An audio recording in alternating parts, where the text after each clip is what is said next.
Oh my god. I can't believe this. I can't believe he really lost the beef, man. Family Matters was the best track. I got an idea. Yeah, this will show him. Twitter.com Hip Hop Forever. Unbiased media. 100% facts. Yeah. What should my first tweet be? Drake is the greatest of all time. Yo, what are we doing here? Like, for real, what are we really doing here? I feel like I ask you guys this question every other video. Is this what the worst and lowest of Gen Z has come to? Because I refuse to believe the people who are behind these accounts are older than me. But hey, then again, I can't throw nothing past anyone anymore. Stans have officially lost the plot. They really did a long time ago, but ladies and gentlemen, we have officially entered the deepest, darkest territory of desperation. Stans have now resulted to making fake hip-hop pages that claim to be unbiased, all to push a narrative for their favorite artists.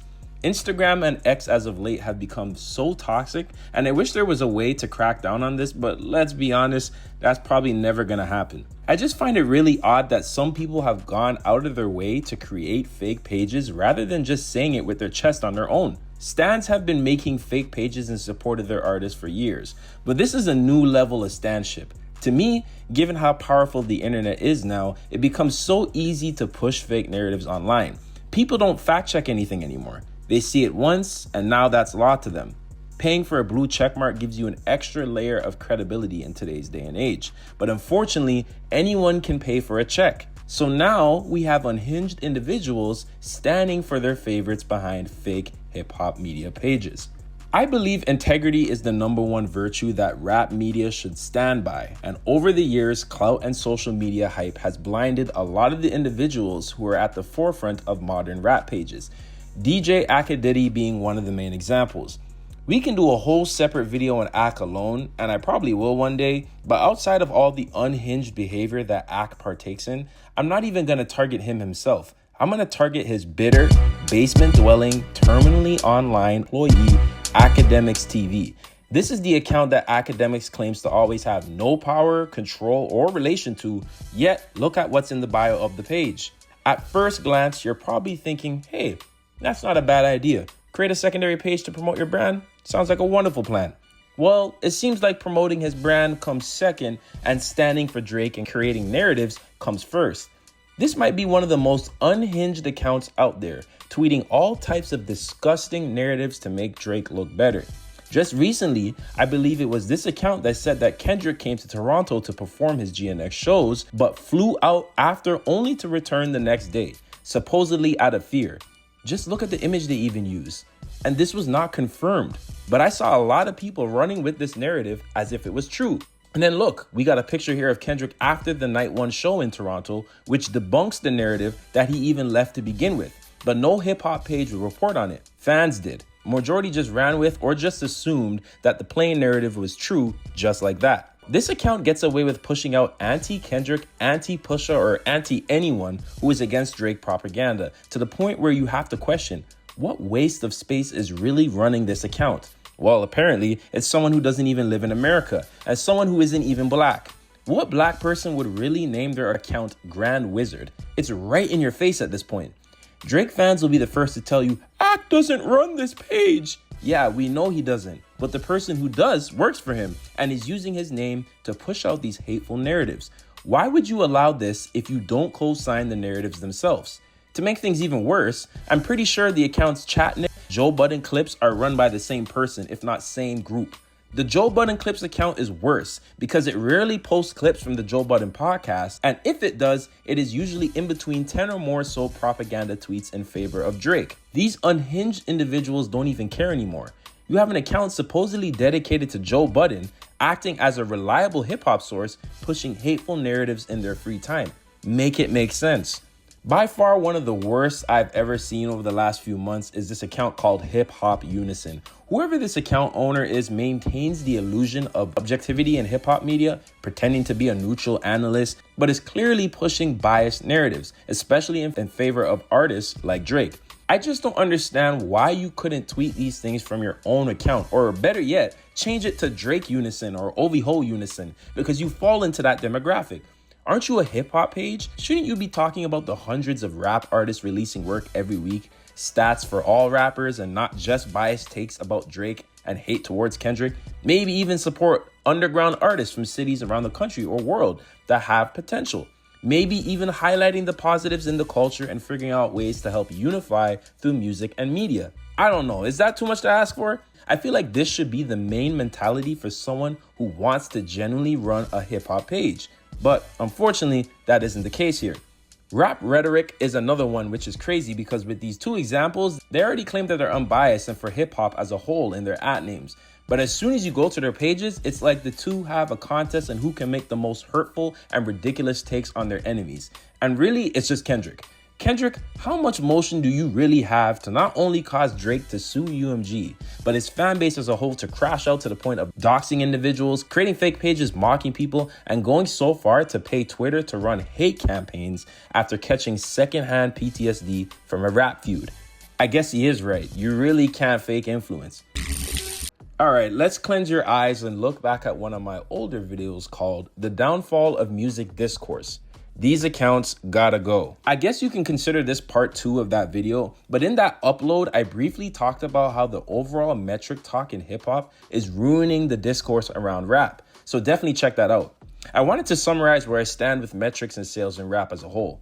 When Drake fans hear that we say numbers don't matter, they think we're discounting sales as a whole. Numbers 100% do matter, but to label executives, A&Rs, and the artists themselves.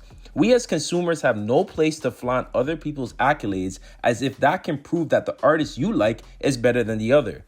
Even with the metrics being on Kendrick's side, I still stand on the fact that sales are still not a tangible way to prove who's the best. Numbers don't matter to us, and when people say that, it doesn't mean numbers should be completely removed from the equation. It means that numbers still can't be used to prove who's better, especially since Drake fans keep reposting that clip of Jay-Z saying numbers don't lie. But when it's Kendrick or an artist going against Drake, it's all of a sudden due to bots? So which one is it? Can numbers lie or not? It's either one or the other. And we can get into the whole McDonald's has millions of customers every year, so does that mean it's the best food argument? But I feel like it's redundant at this point. The only reason why sales matter to certain individuals, because if you remove that kind of talk from the equation, they will be forced to listen to the music using their ears and not metrics, something they unfortunately forgot how to do a long time ago. Remember, there's a difference between celebrating an artist's success versus using the accolades of said artist as proof as to why they're somehow better than others. Drake fans have used metrics over Kendrick and other rappers' heads for years. So ever since the beef concluded, Kendrick fans have been shoving his stats in their faces as, in my opinion, justified revenge. I can't speak for every Kendrick fan, but I'd like to believe that most of us still believe quality over quantity despite Kendrick's success. Drake fans refuse to distinguish the two because that would debunk the internet delusions. This whole new back and forth is what resulted in the bot narrative, which I find so ironic because we never, on a whole, discussed botting in hip-hop until Kendrick beat Drake in the battle. Not a word in the mainstream atmosphere during Drake's supposed 15-year reign, but as soon as he loses a rap feud, it's due to bots? Come on. Kendrick and Drake's success can't be discounted, but if y'all are actually that delusional to believe only one side used shady tactics and not the other at all, despite that side originally being accused of those same tactics allegedly, then you really shouldn't be running a hip-hop page to begin with. No proof, no evidence, just emotion and feelings based off your parasocial relationship with an artist that wouldn't even look at you. These are the same narratives these fan pages spew out in hopes of making their favorites look good. The irony is that they're making them look worse. And I'm sure there's always been other rap pages ran by stans that were under the guise of unbiased media, but ever since the beef, it seems that a new batch of rap accounts have been made to favor you-know-who and any other artist that sides with him. In my Pusha T video, I touched on how Travis and Drake fans are accusing Pusha T for clout chasing just for having an issue with Travis and putting it on wax. It's just all excuses and cope, which at the same time takes away from the competitive aspect of hip hop. Every time an artist gets into a rap feud with an artist bigger, y'all are just going to use his or her stats to say that they shouldn't even bother engaging? What really happened to the game I love, man? This generation wouldn't last 2 seconds during 50 Cent's reign. Because what the hell is this? Hand in your resumes to Billboard since y'all claim to know so much about payola, bundling, stream playlisting, and how music push works. And every time y'all write Bible scripture responses explaining how behind the scenes tricks are handled, y'all prove how so far gone you really are, no pun intended, because you can't even explain to us why the music is good without mentioning anything metric related. And this belief system is pushed mainly by modern hip hop media. These fake pages use engagement farming tactics by posting stats of the opposing artist in question to create more hateful engagement to the other artists in the comments. Remember, these accounts get paid based on how many people interact with them. So they know, for example, if Pusha T is dissing Travis Scott, the best thing for them to do is post Travis Scott's accolades right after because they know that the argument will always be quality versus quantity. The Drake and Travis side continue to use the "I'm too big, I got too many hits, no one listens to Pusha T XYZ" as an excuse, whereas the Pusha T Kendrick side will say competition comes first, who cares about sales, get in the booth. And this back and forth is how these pages continue to thrive while we lose ourselves in the delusion of stan wars. Pages like NFR Podcast and Kuroko like to play that they're for everyone, but have allegedly done a lot of shady behavior, especially over the last year, favoring narratives that can increase their engagement. There's tons of instances where they have failed to post Kendrick's accolades in favor of Drake's, or have made shady innuendos that make us question if they are really unbiased to other artists. And to be honest, I didn't really follow these pages like that before the beef, so I'm not too sure if this is how they always maintain their brands, but maybe it's the lawsuit, maybe it's behind the scenes plays being made, or maybe it's just them favoring their preferred artists. Regardless, whatever the reason may be, if fans have to question if you're unbiased, then that means you're probably doing something wrong. And no, this isn't stan mentality. Drake fans will call anyone who gives Kendrick any type of credit, especially deserved, bias. But hip-hop fans and lovers of the culture who are genuine can spot fakeness from a mile away. And most people just want a reliable, trustworthy source that can play it fair. There's no way for us to rid the internet of stan accounts. By all means, you guys are free to embrace your echo chambers and delusions. But please, just keep it to your own page. Creating fake hip-hop media accounts to push narratives does more damage to the culture than good. And unfortunately, as the days go on, more and more people care less about the culture and how to improve it and care more about self-gain and how they can prop up the artists they worship. Kendrick himself called out propaganda usage and exposed the Zach Beer Twitter bots. So why would he use them? I don't even think Kendrick would need to, because he knows how powerful his influence really is. Drake, on the other hand, got accused by Kendrick of being a master manipulator. Not to say that he himself has a hand in some of these accounts, which some people do allege, by the way, but he definitely is favored by these influential hip-hop pages, and he plays into it in hopes of making him look better. I always said that Kendrick is just as influential as Drake, but ever since the beef concluded, I think a lot of us are starting to see the ways hip-hop media favor Drake and other personalities and how they go about pushing his influence to the masses. Outside of that, we have literal proof of Twitter bots being used by that side, especially during the Pusha T beef. And we also have proof of unbiased hip-hop media personalities being contacted allegedly by OVO to choose their side. Who's to say the flip-floppers we've seen over the last year haven't had the same type of interaction with them? And that's how we end up with biased hip-hop media. It's okay for the owners and individuals behind these accounts to have their favorites. I mean, we all do, including me, as I'm sure you all know. But I know how much I care about hip-hop and the culture. So I'd personally feel like I'm doing a massive disservice to my supporters and the people who rely on rap news by pushing narratives in favor of my preferred artists. Kendrick doesn't need me or anyone else to push propaganda on his behalf. The music is enough to keep the audience engaged, and there's no internet antics to display to the masses, just rap and hip-hop music at its purest. And without controversy, 99% of these accounts wouldn't exist, so that leaves them with no choice but to create it. Kendrick isn't the type of artist to give you headlines every week, so that leaves his detractors with no choice but to create the narrative in hopes they can change the outcome of how things went down since March of last year. That will never happen though.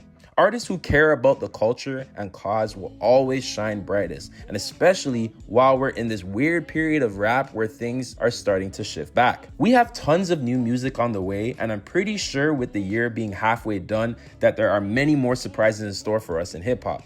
I'm not even hip-hop media. I'm just a film guy that loves music and yaps online for y'all to hear. But if I have to step into the rap space to represent the culture in a positive light, I'll do it.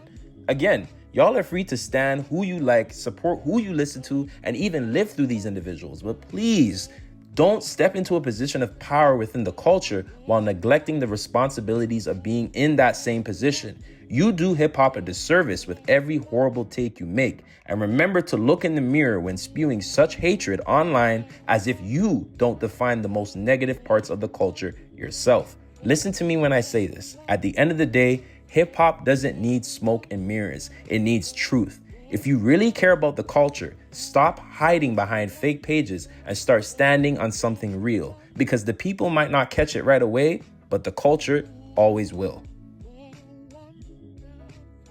Thank you so much for all the support you guys have been giving me in my recent uploads. I know I always say thank you at the end of my videos, and we're supposed to because that's the right thing to do, but I just hit 3,000 subscribers, so I wouldn't be here without any of you guys, any of the genuine supporters, wherever you are in the world, the Ken folk, whoever it is. I truly appreciate from the bottom of my heart that you guys are literally taking the time to listen to me yap and make content. So once again, thank you so much for the love. I will promise to have more uploads soon. Don't forget to tap in.